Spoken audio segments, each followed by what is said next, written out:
हर ॐ हर महादेव मित्रों, 12 सोमनाथाय नमः। ज्योतिर्लिंग के नाम और उनके दर्शन का ॐ लाभ प्राप्त करें। मल्लिकार्जुनाय नमः।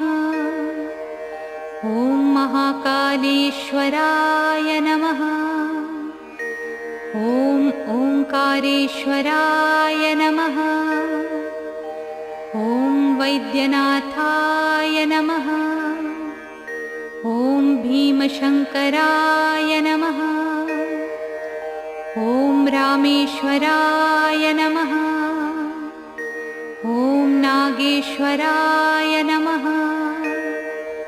ॐ विश्वेश्वराय नमः। ॐ त्र्यंबकेश्वराय नमः। वीडियो पसंद ॐ आए तो वीडियो को लाइक करें, चैनल केदारेश्वराय को नमः। सब्सक्राइब करें और कमेंट में हर ॐ हर महादेव जय जय। भस्मेश्वराय नमः।